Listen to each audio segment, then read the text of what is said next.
हमारी कुंडली में प्लेस हुए प्लैनेट्स की स्ट्रेंथ एंड वीकनेस मेजर करने के लिए 6 प्रकार के बल बताए गए हैं, जिन्हें हम वैदिक एस्ट्रोलॉजी में षटबल के नाम से जानते हैं। षटबल यानी 6-फोल्ड स्ट्रेंथ, 6 प्रकार के बल, जिनके बेसिस पे हम ये जान सकते हैं कि कुंडली में कौन सा ग्रह कितना प्रभावी है और उसका कितना इन्फ्लुएंस है। जैसे किसी पर्टिकुलर राशि में कौन सा ग्रह स्ट्रांग या वीक है, आस्पेक्ट वाइज कैसा है, दिन में और रात में किस ग्रह का क्या प्रभाव होगा, और जब ग्रह वक्री होता है तब क्या होगा, ये सब हम इस टॉपिक में डिस्कस करेंगे। ग्रह की स्ट्रेंथ को इवैल्यूएट या कैलकुलेट करने के लिए षटबल का यूज किया जाता है। इस टॉपिक को हम बहुत ही सिंपल वे से समझने वाले हैं। इसमें राहु एंड केतु को कंसीडर ना करके जो बाकी 7 प्लैनेट्स है उन्हें हम कंसीडर करेंगे। षटबल का मीनिंग है 6 प्रकार के बल। जैसे पहला है स्थान बल यानी पोजिशनल स्ट्रेंथ, सेकंड है दिग्बल यानी डायरेक्शनल स्ट्रेंथ, थर्ड है काल बल टेम्पोरल स्ट्रेंथ, फोर्थ है चेष्टा बल यानी इमोशनल स्ट्रेंथ, फिफ्थ है नैसर्गिक बल यानी नेचुरल स्ट्रेंथ, एंड सिक्स्थ है दृक बल यानी एस्पेक्चुअल स्ट्रेंथ। तो ये 6 प्रकार के बल को हम वन बाय वन डिस्कस करेंगे। सो फर्स्ट है स्थान बल यानी पोजिशनल स्ट्रेंथ। जब कोई ग्रह अपनी स्वराशि या मूल त्रिकोण राशि में होता है या फिर उच्च की राशि में प्लेस होता है तो उस पर्टिकुलर प्लैनेट को स्थान बल मिलता है। तो अगर हम एक एग्जाम्पल से समझे तो जुपिटर अपनी ही राशि सैजिटेरियस में है तो जुपिटर को स्थान बल प्राप्त होगा। अब विनस टॉरस में है एंड सन मेष राशि में उच्च का है तो सन एंड विनस को भी स्थान बल प्राप्त होगा। उसी तरह अगर कोई ग्रह अपनी मित्र राशि में बैठा है तो वो ग्रह भी अच्छे रिजल्ट्स देता है। अगर ग्रहों की मैत्री का चार्ट देखें तो यहाँ पे सन जो है वो मार्स जुपिटर एंड मून को अपना मित्र मानता है। तो अगर सन अपने फ्रेंडली राशि में प्लेस हो जाए तो उसे स्थान बल के अकॉर्डिंग अच्छा माना जाएगा। वही अगर सन विनस के लिब्रा राशि में प्लेस हो जाए तो सन डेबिलेटेड यानी नीच का हो जाएगा, फिर उसे स्थान बल के अकॉर्डिंग वीक माना जाएगा। सो आई होप स्थान बल समझ में आ गया होगा। सेकंड है दिग्बल यानी डायरेक्शनल स्ट्रेंथ। कुंडली में जो केंद्र हाउसेस होते हैं 1, 4, 7 एंड 10, ये हाउसेस 4 पिलर्स की तरह होते हैं जो 4 डायरेक्शंस को डिनोट करते हैं। जैसे फर्स्ट हाउस ये ईस्ट यानी पूर्व दिशा को इंडिकेट करता है, सेवंथ हाउस ये वेस्ट यानी पश्चिम को, फोर्थ हाउस ये नॉर्थ यानी उत्तर दिशा को, एंड 10th हाउस ये साउथ यानी दक्षिण दिशा को इंडिकेट करता है। दिग्बल का मीनिंग है दिशा बल। कोई प्लेनेट किसी पर्टिकुलर दिशा में होता है तो उसे दिग्बल यानी दिशा का बल प्राप्त होता है। जुपिटर एंड मरकरी को ईस्ट यानी पूर्व दिशा में डायरेक्शनल स्ट्रेंथ मिलती है। सो जब जुपिटर या फिर मर्क्यूरी फर्स्ट हाउस में होते हैं तब इन्हें एक एडिशनल स्ट्रेंथ मिलती है, चाहे राशि कोई भी हो। बट स्वराशि या मित्र राशि में हो तो और भी अच्छा होता है प्लैनेट की स्ट्रेंथ के लिए। सनराइज होता है इस डायरेक्शन से यानी फर्स्ट हाउस में जब मॉर्निंग में 6 से 8 के बीच का समय होता है तब, और वो क्लॉकवाइज डायरेक्शन में आगे बढ़ेगा, लेकिन जब वो 12th हाउस में होगा तब 8 से 10 का बीच का टाइम होगा। उसी तरह से जब सन 10th हाउस में आएगा तब आफ्टरनून यानी दोपहर का वक्त होता है। ऐसे में सन का प्रभाव बहुत ज्यादा होता है। तो जब सन 10th हाउस में होगा तो उसे दिशाबल यानी डायरेक्शनल स्ट्रेंथ प्राप्त होगा। 10th हाउस का सन अच्छा नेम फेम एंड स्टेटस देता है, लेकिन डिपेंड करता है वो पॉजिटिवली प्लेस है या नेगेटिवली।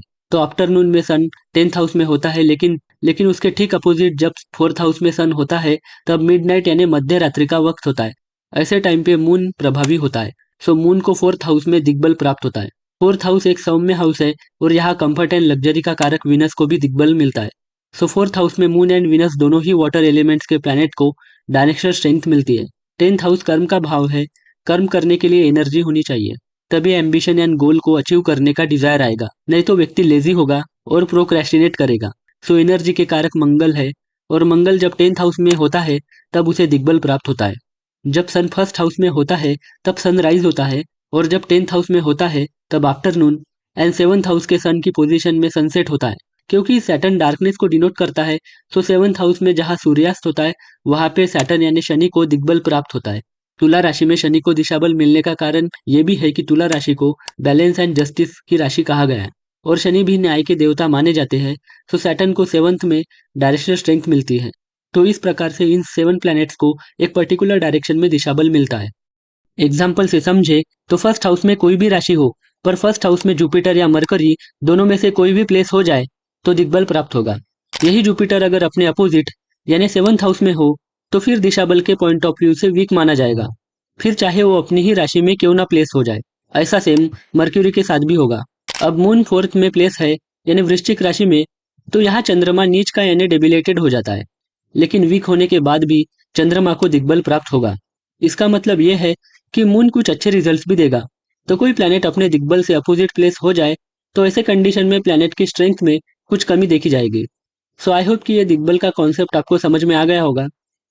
सो नेक्स्ट है कालबल यानी टेम्पोरल स्ट्रेंथ। कालबल में दिन और रात के अकॉर्डिंग या टाइम के अकॉर्डिंग डिसाइड होता है कि प्लैनेट स्ट्रांग है या वीक। जैसे दिन में सन एंड वीनस को स्ट्रांग माना जाता है एंड रात में moon Saturn and Mars strong होते हैं। जुपिटर एंड मरकरी ये दिन और रात दोनों में ही स्ट्रांग माने जाते हैं। सो अगर जातक का जन्म दिन का है तो फिर कुंडली में कालबल के अकॉर्डिंग सन एंड वीनस का एक पॉजिटिव इन्फ्लुएंस देखने को मिलेगा, और अगर जन्म रात का है तो मून सैटर्न एंड मार्स का प्रभाव देखने को मिलेगा। वही मकर संक्रांति में उत्तरायण में सूर्य मकर राशि में ट्रांजिट करते हैं तो उन्हें स्ट्रांग माना जाता है। और चंद्रमा की बात करें तो शुक्ल पक्ष का चंद्रमा बढ़ता हुआ जाता है जिसे हम वैक्सिंग मून कहते हैं, तो उस कंडीशन में मून को स्ट्रांग माना जाएगा।